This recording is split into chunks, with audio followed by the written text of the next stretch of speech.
YouTube. My name is Rachel Mayo. Welcome to my channel and thank you for being here. I'm going to be doing this video in audio format only. I just recently moved to a new place, so I cannot find where anything is, and I haven't yet found a perfect location where I can film my videos. So instead of leaving you people out there without anything on this lunation, I decided to do the audio version. I'm going to be discussing how the lunation that is happening in the sign of Leo at 27:59 minutes of Leo to be exact, how this lunation is going to affect you according to how it's going to aspect your own natal birth chart. So in order for you to follow along and so that all this makes sense, I suggest that you go to astro.com and get your free natal birth chart. It's absolutely free. This full moon is happening on Wednesday, February 16 at 27:59 minutes of Leo. It makes just one planetary aspect, one exact aspect, a challenging quincunx to Pluto. Pluto is currently transiting the sign of Capricorn at 27:21 minutes of Capricorn. This is the same exact degree of America's Pluto.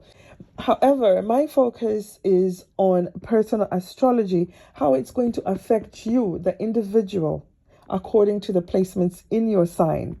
But it's also very important for you to find out if you have anything at 27 degrees, 21 minutes of Capricorn.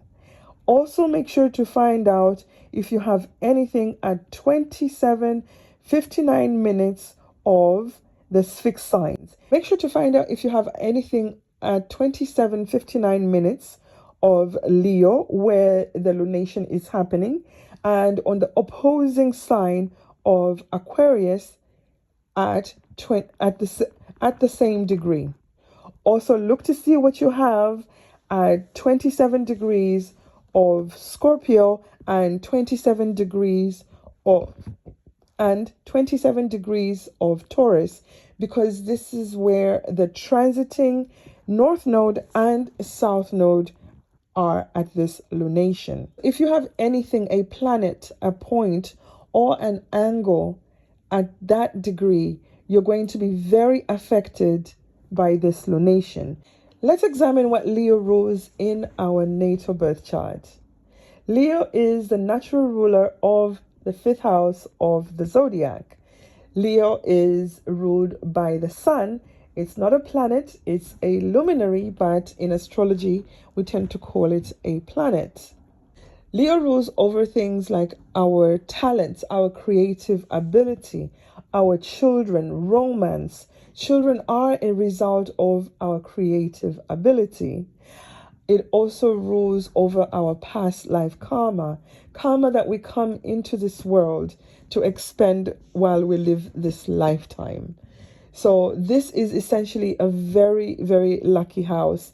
This is where we are seen for our natural talent, our raw creative ability. This is where we shine for who we truly, truly are and our creative abilities. So this is the area that's going to be highlighted by this lunation. What happens at a full moon? Our emotions rise to the surface. It is a very, very sensitive time. Things come to a culmination. There could be endings, and these are going to be destined and fated endings, if there are any endings. And we have to have endings in order to have new beginnings. Why do I say fated? This lunation is squaring the South Node and the North Node in the signs of the North Node in the sign of Taurus and the South Node in the sign of Scorpio. So whatever happens at this lunation is fated and was meant to happen. So if something ends, just let it go. It will be replaced by something that is going to take you towards your journey to the North Node in the sign of Taurus. Another supporting Another supporting aspect of this lunation is the fact that Venus and Mars are conjunct in the sign of Capricorn at 16 degrees of Capricorn. So look to see if you have anything at this point, 16 degrees of Capricorn. This point is going to be activated. This angle is going to be activated, whether it's a point, an angle, or a planet. Watch out for this point. This point is being activated for the next 2 years. Mars meets up with Venus every 2 years. However, it was only several months ago that they met up in the sign of Virgo. This is why this is extra special.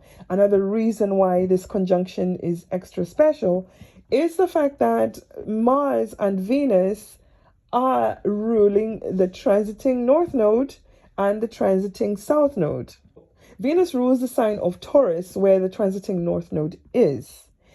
Mars rules the sign of Scorpio, where the transiting south node is. So the ruling planets of the karmic nodes have come together at a conjunction at the time of a lunation that is squaring both north node and south node. This is a very fateful and karmic point in this year. This lunation is going to be a turning point in many people's lives. This is also because this lunation is squaring the previous eclipse we had, the very first eclipse we had in this Taurus and Scorpio axis. The eclipse happened in the sign of Taurus. It was a solar eclipse on the 19th of November 2021. This lunation is essentially the midpoint, halfway point of the eclipses. We have eclipses every 6 months. So essentially, we're going to have another eclipse in another 3 months. So if something started at the previous eclipse, if something that was promised in that eclipse started in November last year, this is the checkpoint. This is where you're going to be deciding what you're going to move forward with in the north node and what you're going to let go of on the south node. And because there is a grand square, you are going to be pushed into taking action whether you like it or not. And this action is going to be taken in the houses of the fixed signs. This is where this grand square is happening.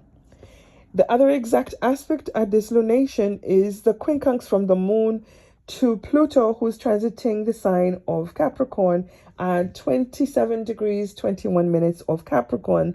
Quincunx the moon at 27:59 minutes in the sign of Leo. A quincunx is a point of negotiation. It's a point of irritation. This is a point where you may have to agree to disagree, or where you have to negotiate exactly what it is that you're feeling. Pluto is going to bring up secrets. It's going to bring up deep, hidden things. And this could be financial things, or things that we may value, or things that have to do with authority figures, the government, simply because it's transiting in the sign of Capricorn. Capricorn is a natural 10th house of the zodiac. It's the highest point in the zodiac. It rules over our authority figures, government figures, the hierarchy system. It rules our bosses. So things may come up in that area. Or on a personal level, you could look at what that house rules in your own chart. Issues in that house are going to come up. And because the moon is involved and it is a full moon, there may be uncomfortable things that you don't want to deal with, uncomfortable feelings that you may have shoved down deep into your subconscious, and they're going to be illuminated and raised up to be dealt with at this lunation. So just think about it. The ruler of the north node, Venus, and the ruler of the south node, Mars, and if we really have to go there, Pluto also co-rules the sign of Scorpio. So both rulers of the south node are currently transiting the sign of Capricorn, with Mars and Venus being at an exact conjunction at this lunation. This conjunction is poignant. It means something very, very important. Something that's going to be initiated at this point is something that's going to probably last or impact your life for the next 2 years, because it takes these two lovers about 2 years to make a conjunction. And another reason why this conjunction is so special is the fact that they're going to be transiting together in Capricorn and into Aquarius for about the next. Venus and Mars will be conjunct for about 2 months. That is spectacular. It's amazing. This conjunction does not happen for this long. It happens for about 4 days and they move along. Another important factor here is that usually Venus is ahead of Mars.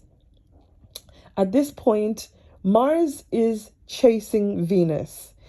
So the male energy is chasing the female energy. This is exactly how we want it. We want the men to chase us. And that's exactly what's happening at this lunation. The other lucky aspect is Jupiter and Uranus. Uranus transiting the sign where the North Node is. And very uncomfortable there because Uranus does not like being in Taurus, where he cannot cause chaos and upheaval.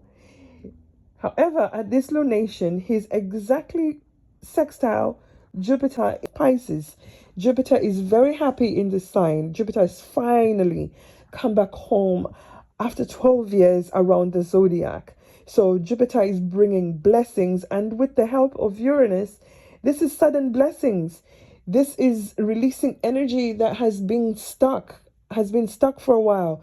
The places that we have refused to change, we're going to have some improvement. Something fabulous and fantastic is going to happen very suddenly at this lunation, or simply right after this lunation, or perhaps a little bit earlier for some people, depending on what you have going on in your own natal horoscope. The challenging aspect between Uranus and Saturn, the square that had been ongoing for the whole of last year, is finally separating. They have at least about 4 to 5 degrees away from each other, so you're not going to really necessarily feel this square aspect unless either planet is squaring something in your own natal birth chart.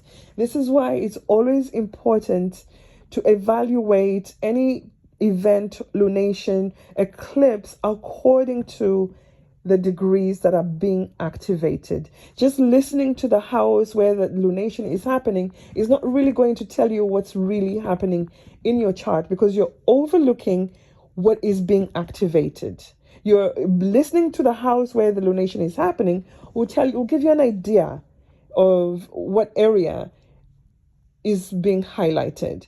But what's really, really helpful is knowing the degrees of the lunation, knowing the degrees of the planets that are activated or in aspect at the time of lunation. So just to recap, there is a grand square between the moon, sun, the south node, and the north node. And this is a point of friction, and this is a point where we're going to be pushed into action. The supporting and harmonious aspects are the sextile from Uranus to Jupiter. This is a very, very lucky aspect. Expect something lovely, something wonderful to open up for you in these areas. The other really supportive aspect, exact aspect, is the lovely conjunction of the two lovers of the zodiac, Venus and Mars, being conjunct at 16 degrees of Capricorn and staying conjunct all the way until mid-month. Expect romances to be alive.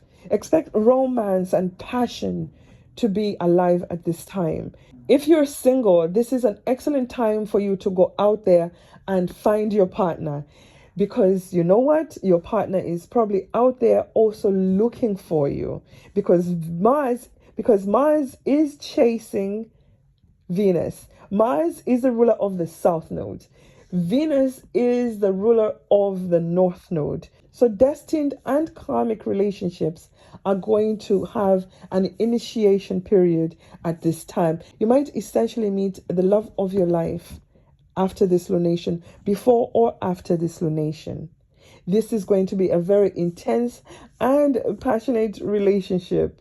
Let's also remember that the sign of Leo rules over such issues, romance, fun, and entertainment. So this is definitely time for you to update your dating profile, join a dating website, go out there, accept invitations, be out there. For the other people who are not necessarily interested in having starting a romance, you can use this energy in your creative, towards your creative talents, your creative abilities.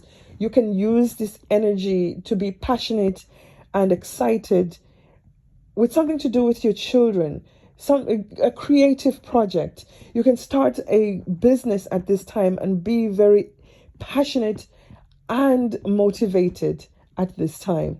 So this is definitely to make something come alive, create something, make something, do something that you're do something that makes you happy. Leo is a sign of the heart. What is truly in your heart? What is your heart's desire? This is time for you to go for it. If you enjoy the content of this video, please hit like and subscribe. Also remember to share my video on your social media or with your friends and family. You just never know who needs to hear this message. You'll be helping them. You'll be helping me grow my channel. Thank you so much, and I will see you on the next video. Hopefully I'll have my filming and recording situation all figured out and we'll be able to see each other. Thank you so much, and I will see you on the next recording.